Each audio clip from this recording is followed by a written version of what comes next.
Welcome to PsyMood series, a podcast about mental health. We will touch on popular topics and insights from professionals from PsyMood. Hi everyone, welcome to the second therapy exchange, where PsyMood specialists discuss the power of staying true to your path. I hope you enjoy our conversation. So welcome everyone. This is our second therapy exchange, and today's topic is about the power of staying true to your path. I want to welcome Joëlle, Caurel, and from Argentina to the chat. Welcome, girls. And I was wondering, let's start with Caurel. Please tell us a little bit about yourself and where you're from and your specialty, please. Oh, wow. These are very good questions. I'm just wondering how much time we have. But as Sally has mentioned, my name is Caurel. I'm a hypnotherapist, transformation catalyst. I go by a lot of names, labels, but essentially my main purpose is to, as the topic suggests, ensure that people are in fact aligned with their path. And that path can be filled with twists and turns, but isn't that what life is about? I'm originally from Jamaica. Yeah. I'm currently in Winnipeg, Manitoba, and I'll be here for a little bit. I can already see that, but I'm very grateful to be amongst you guys today to just discuss what that topic means to you guys and just to see what the perspective I can actually gain from that. Wonderful. And let's go with Joëlle next. I'm Joëlle. I'm a social worker, currently living in Quebec. So I'm French Canadian. So you will excuse my English. Sometimes the sentences are not quite appropriate, but I understand everything you say, guys. It's just that the practice is missing a bit. Wonderful. And next, Argentina. Please tell us a little bit about yourself. Okay, so my name is Argentina. I'm from Brazil. Now I'm in Brazil, and I'm a psychologist working with mainly with expats and immigrants. So I work online since 2019, so in January. So this is my specialization, and I'm a CBT therapist, a cognitive behavior therapist. Wonderful. So today's topic, again, I was just going to mention again, is about power of staying true to your path. And what is, I guess anyone could answer, what is staying true to your path? Like, how would you answer that? I think the one word that comes to my mind is authenticity. And what authenticity means to each individual will be different. And again, we don't live in a bubble, so it's going to come with its challenges. There's going to be conflict, but I do believe that as long as you're in alignment with your authentic path, that it's more beneficial to you than it is of hindrance. Keep in mind, it does come with those conflicts and challenges, but still it can be a wholesome life if you're navigating that roadmap with some tools.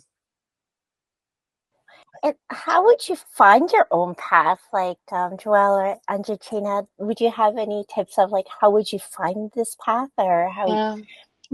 For me, meaning is like it's based on the strength approach.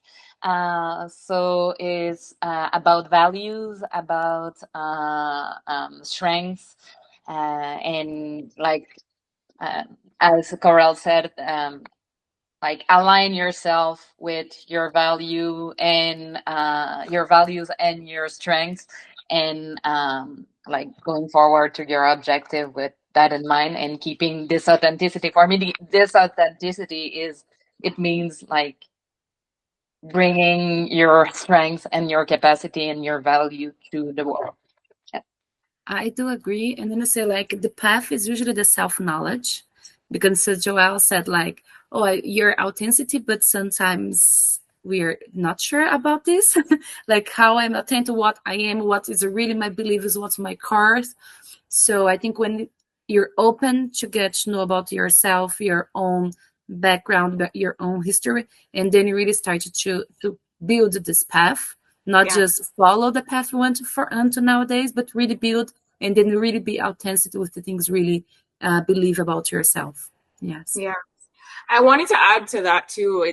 When you said strengths, I want the audience to even hear it's not even just only about your strengths. It's also considering, those weaknesses. And I know that's a triggering word for a lot of people, but the fact of the matter is we all have strengths. We all have things that we're not so good at. And if you're able to recognize that, hey, maybe I'm not good at this thing, then you're able to strengthen yourself and those weaknesses with other either people, tools. So it's not shunning the weaknesses, it's also integrating those into your life so that you know what direction to take sometimes and what directions not to take sometimes. Yeah, I was like thinking that like I have a two-part question. So you guys talked about values. How would you find one value? How long do we have? I think it's such a journey. I think life teaches you, as much as we come here with these values already embedded in us, life kind of activates them, right? Because if you don't get the chance to live, then you don't really know. So you're placed in situations, challenges that let you know that, hey, this thing is very important to me. Like freedom and flexibility, very important to me. So when I'm placed in situations that put me in a box, I fight, for lack of a better term right now. And that's how I was able to recognize that, hey, when I'm placed in a situation that doesn't necessarily give me the freedom to roam, I, from that, was able to say, oh, okay, so freedom is important to me, that I really value. And in every situation, that's the case. And that's kind of how life teaches you. And interesting what's happening, because exactly what I say, like usually it's you get to know, you start to be aware of your values when you're in uncomfortable situations. Yeah. Because then you're going to trigger you and like, okay, this is right, this is not right for me. I just mind like for the public, like the cultural shock. So when you go for a new culture and you start to do, and then it's like, oh, this means that this is for me, it's important. I didn't know, because sometimes it's so natural that you don't know that's a big value for you. And then you have this, when you have a situation that's not comfortable, and then you start to be aware of them, and then start to choose, and sometimes even start to question them. Mainly when you're living in a new culture, you start to question them. So this value I have is really important. It's really helpful for me, or just limiting me of having a lot of other experience just because that. So it's interesting when you look about freedom, as I said, and flexibility. It's really important, even in the lifestyle, because what I need to do to have freedom, what I need to give up to have freedom. Yeah. So this is really important. Yeah, that's interesting. And I think also it's that having an understanding of self, right? You said it earlier, it's awareness, right? As long as you have awareness of, or having that sense of self, you'll be able to pick up on those values. And I think I want to bring to the conversation, what about those people who don't have an awareness of themselves? How do they navigate what their values are? They're not so attuned like maybe we are. How do they pick up on those values, and practically, like how would we do that? So as therapists, usually I say the therapy is a really good way of doing that, because when you're living, because as I said, like, you're going to have uncomfortable situations. And if you have your strict mindset, it's going to be hard and going to be fighting. It's like, no, this is way, and it's going to be hard. But when you have the chance to go counseling and therapist and psychologist or someone else, then you can open talk about your doubts, not about your shares, what about it's not comfortable. And then we can find other perspectives, ways to say like, oh, okay, this is important for me. Even though like I work for my clients, sometimes like, you see that this is important for me. Do you see that how family is important for you? Because sometimes they don't do that. But when you have this active listening, you can understand that, and you can just comment and talk like, did you see how this is important for you? And then they become aware of it. That's interesting to hear, like getting an outside perspective of someone's thoughts and conversation could lead you to your values. That's pretty cool. I remember I tried this. It sounds kind of morbid, but I tried this exercise of like, let's say you're, it's very morbid, but I think it works. Let's think about like when you're die in your obituary, what kind of things you want people to talk about you. And then I felt like that was such a shocker to me, because I was just like, that is a little morbid, but at the same time, I'm like, oh, that's kind of cool, because that kind of reflects on like at the just looking at your life fully. What would you like? What kind of keywords and what kind of things you would like people to say about you? Kind of I thought that was kind of like an interesting lesson, because it's just like, it does kind of guide you to like, oh, I want to be known to be like you said, like I want freedom. I want to know people that say like I'm kind. I'm like, I have all these like objectives and everything. Like I thought that was a really neat exercise. Not morbid at all. I think at some point we do question these things. Yeah, because you know what? The one thing that we're all going to experience is death, right? So if that's the truth, then sit in that for a little bit and be like, okay, if I was to go, what would people say about me? Not to say there is this importance placed on what they had to say, or validation that comes from that. But it's reflecting and being like, how would I have wanted people to see how I navigated this world, and what would they have wanted to walk away from having some kind of interaction with me? And then it really gets you to think about where you are in life and how close or how far away you are from that. So that, I think, is a really good technique, Sally. Thank you. And I was wondering, like, for the word values, does it have to be like particular phrases or words? Like, is there like examples of like how would you find those words of value? Argentina, do you want to take this one? Yeah, I think when we're talking here, like, have a different therapists, different approaches, so we have different ways to work through that. So sometimes we can work, even though the conversations, as I said, like the person say that I make decision, but when I make decisions, I'm thinking about my family, I'm thinking about my freedom. And then we started to get these informations. When you go for more practical activities, for example, we have positive psychology. So they have like a test that they really go through, like they call it via character. So you can see some of the values and they say strengths, and it's really based on this. You have different other tests and really just mapping values. So you can just really go technical and find some testings online, and then you can do that. Or you can really have this conversation. So what's important for you when you make a decision, what's going to do that. And so you can do this like organically in a talk, and then you can use a lot of tools that it's over the internet or for psychologists and counselors too. Yeah.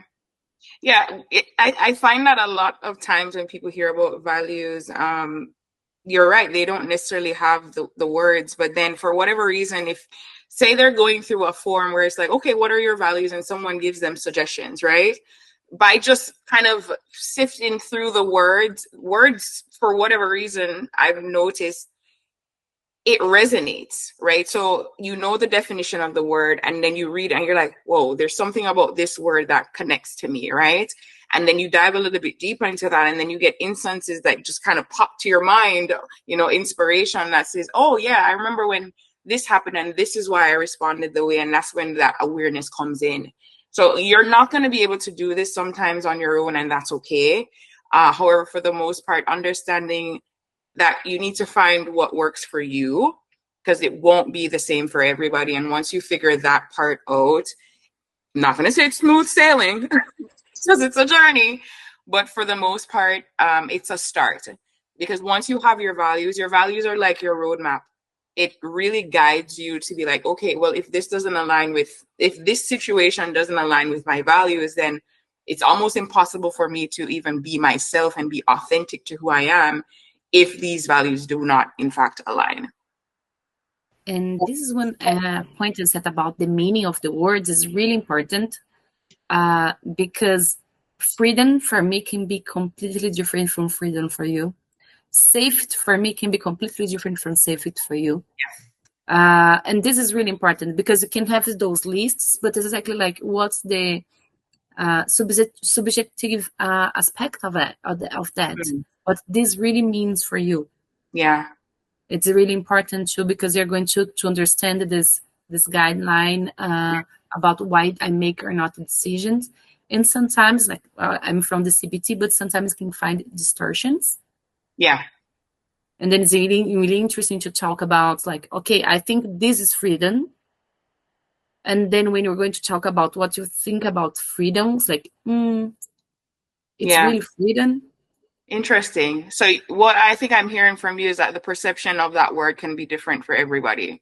So it's really diving deep into what the word means, and even just having a sounding board, right? Someone that you can feel safe with talking about these things with, and then they can kind of give you feedback to be like, oh, I can understand that. And also it gives you an opportunity to connect with that person so they'll know more about you, so that relating to that person is a little bit more seamless, I'll say. It's interesting. I can give an example. I had one time a couple that was working, and they are asking the same thing in the relationship, that was commitment. Yeah. And both like, I know it's communication, commitment, but like, okay, what means commit for you? No, I'm in a relationship, so we need to live and do everything together. This was commitment for one person. And the other person, what's commitment? It's like, I love the other person, I trust the other person, and we have both lives. So I have the things that we do together and have things we do with other people. And this is commitment, because I can trust in my partner doing whatever she wants with whatever who wants. And I can do that the same. And it was the same word. They're asking for each other, completely different meanings. Yep. I'm glad you shared that example. I think the audience will have an appreciation of that, because we navigate this world differently, right? Sally navigates it different from Argentina. I navigate it different from Argentina. And I think the misunderstanding that keeps happening in this world, because it's very chaotic right now, is that everyone wants to be understood, but nobody really wants to understand the other person, because you don't feel safe already. So there's this pull to just think about yourself, but you also have to consider that other people don't navigate the world the way that you do, and they don't have the same values as you. So when having those interactions, be mindful of that. Yes, I know things are a little bit heightened right now, and it's harder said than done. Or is it easier said than done? Right. Said than done. But if we can consciously just pause in those moments and understand that maybe when I say this word, somebody receives it differently from what I really mean, and then just have a conversation where there is that understanding, and you'll realize that you can have harmonious relationships with others, as opposed to it always being so combative. That is so interesting. And I love how you guys didn't reach that point of like how words are so may mean totally different things, even though it's the same words.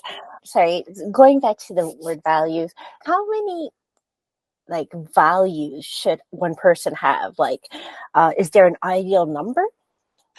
I don't know. I don't live my life with shoulds. So the question is just like, I don't think there's a should. I think you have to figure out what is for you. Some person might just simply have one, like integrity. You know, I know someone where integrity is everything, and everything else can go to shit, but integrity cannot be even compromised. And so that's one. While you have people that need stability, they need this, they need that. So it's really an individual process, and it's just getting to know you and not putting yourself again in the box to feel like you have to be, or it has to be this way. No, it's the fluidity of life where there's sometimes where you don't need that much, and less is more sometimes. Yes, I completely agree. Like, you can have different things, and sometimes depends on the context. Some kind of value is going to weight more and less, because you can have really high values in the professional area, but usually not going to have those same in personal life or in relationships. So it's really interesting too, or it depends on the life moment.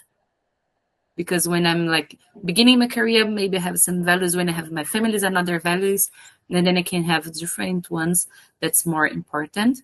Yeah. And one thing that said was interesting about, like, its integrity is so high. When you study about positive psychology, you have this, because even though our values, they need to be in the middle, you know, because when you're too strong about them, you're really close-minded, you're really strict with that. So sometimes it's too much, or sometimes, for example, one of the values when I talk about this is courage. So if I have a lot of courage, I can be really imprudent. I can do things that's no thinking, because I have so much courage I can go and do. And if I have so little, I don't do anything because I'm just afraid of everything. But both is about courage. Yeah, it's the extremes, what I'm hearing. The extremes, yeah. So this is important to do, because it's important to have my value, but how I'm really using it. It's really important to ask ourselves, this is really helping me going through and doing my path, or delimiting me, or making restrictions, making my relationships hard, or everything around for me is hard because of that, because I have too much or I don't have any. Yeah, you know, you're absolutely right. And I'm so glad that you said that, Argentina, because I think oftentimes we get so stuck on our identity or who we are and how we see ourselves, that there's a level of openness that doesn't exist. And especially when it's not working. So maybe that flexibility, that freedom that I love so much isn't working for what I am purposed to do in this moment. Then if I don't have that openness to be like, okay, well, I need structure right now, I need that box. You know, if I'm not willing to consider that, then I'm losing out on opportunities that are actually to my benefit. And I know there are parts of us that become so rebellious because we don't want anybody to tell us what, you know, they want us to do. But sometimes an outside voice is necessary, because your only thing you're hearing is your own voice. So I think it's a dance with life, right? It's not just a straight path. It's a movement. It's a wave. And it's allowing yourself to move along that wave, that roller coaster of a ride, I call it, because it's all necessary, right? It's just how you respond to that constant flow.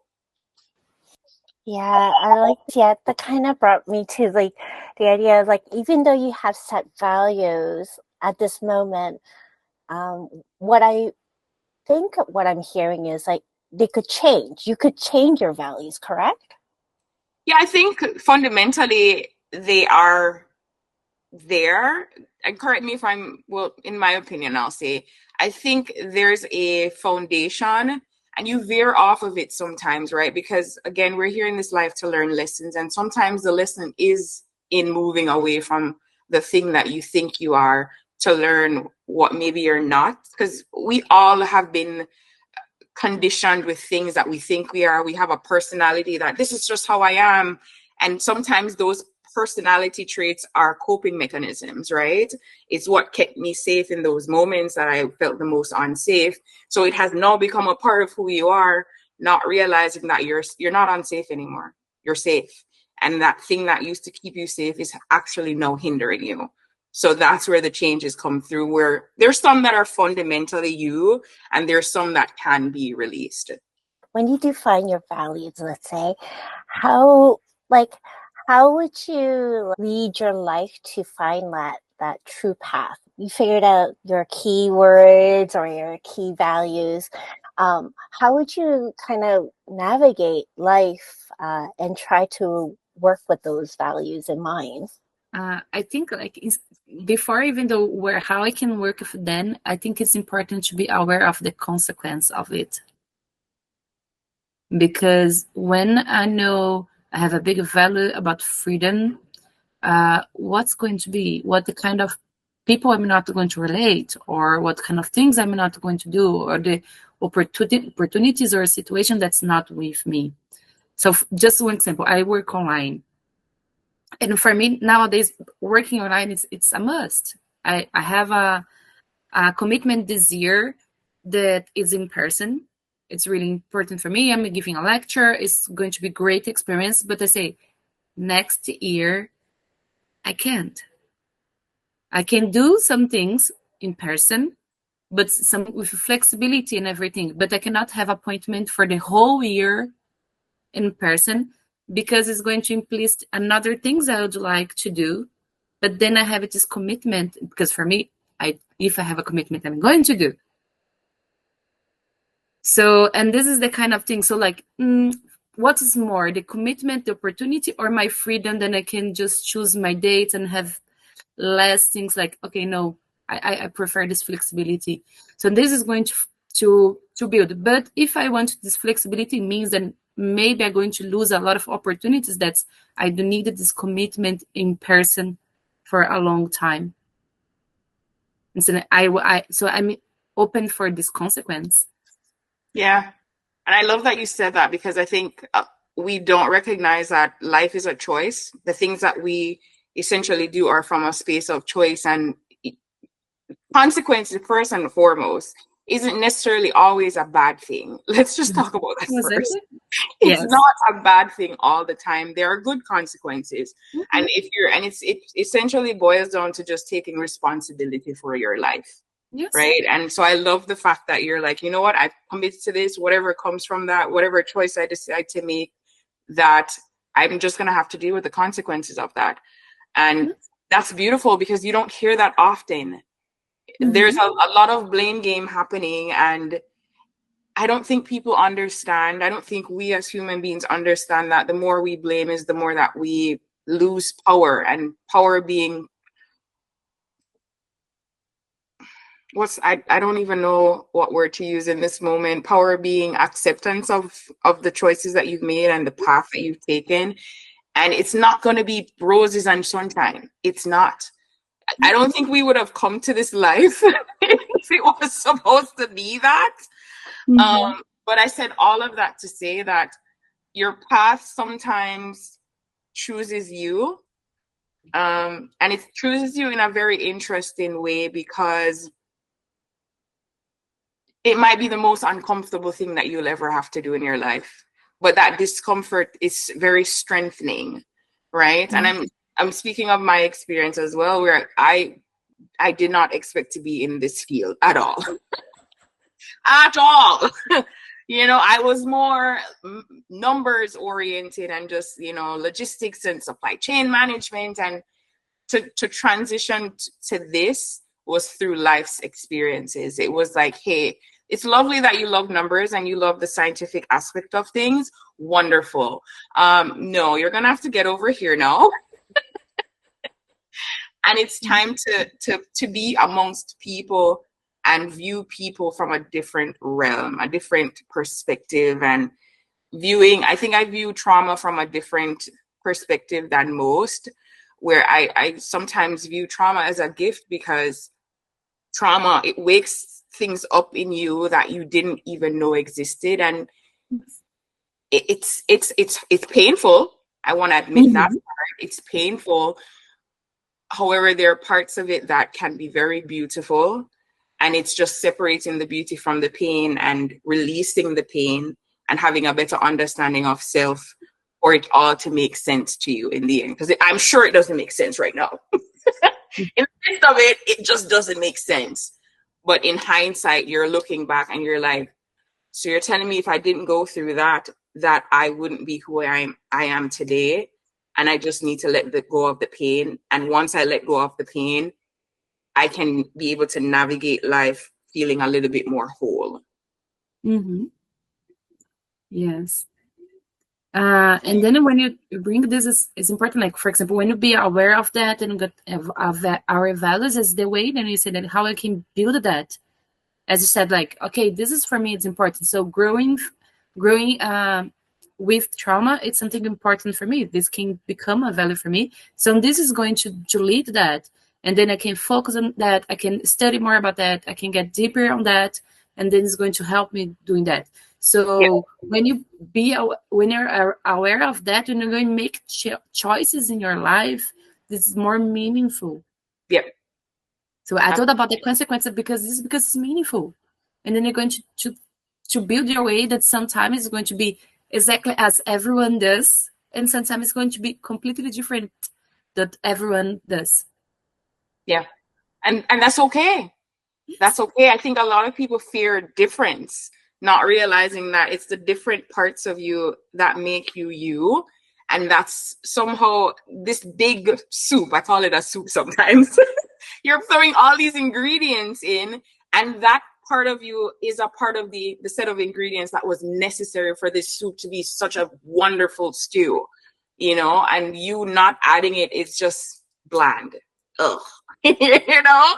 But yeah, don't reject those parts of you. I know they seem a little bit weird right now. You know, the values that you may have, they may feel a little bit uncomfortable, but you're blocking your blessing. I promise you.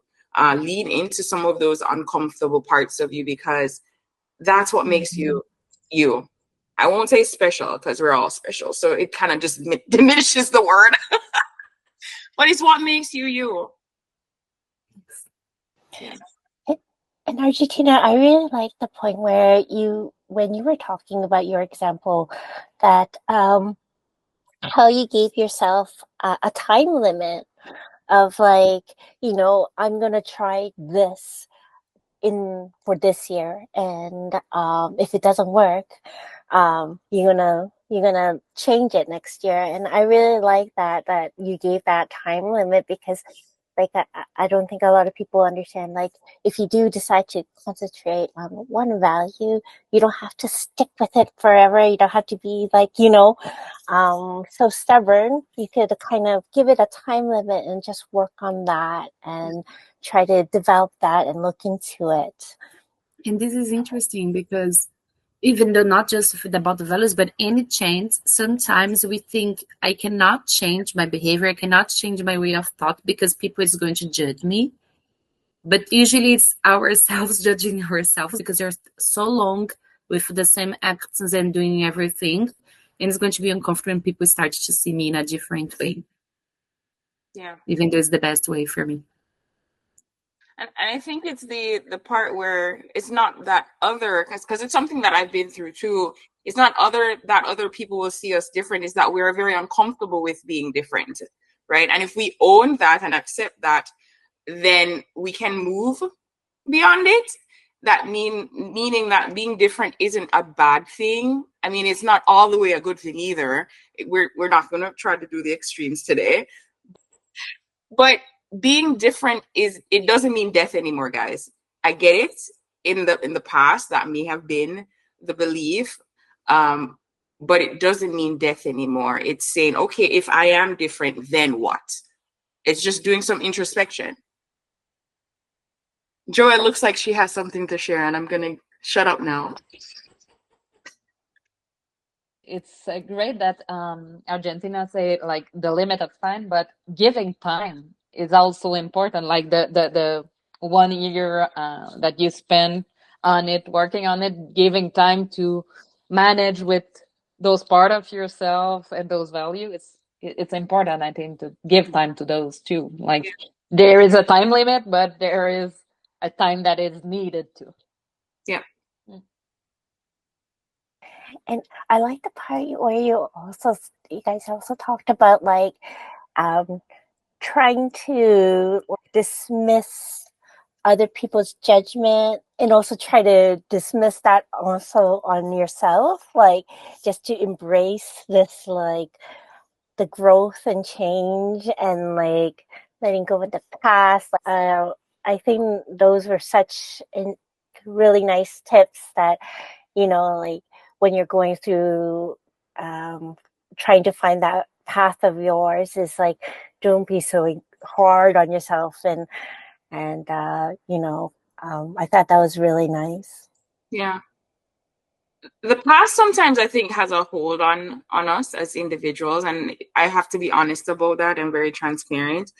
The past isn't so easy to be let go of. I think the past was a roadmap to where we are, and it's not that we need to let it go, in my opinion. That is, I think it's that we need to integrate the things that we learned, the lessons that we learned, that are beneficial to our individual paths, right? So it's not being so black and white about it, not being so linear about it.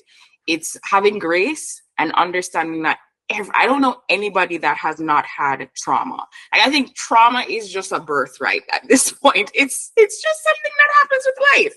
So if I know that everybody experiences trauma, it's okay, how did this trauma impact me, and how has it affected me and caused me to be out of alignment with who I truly am?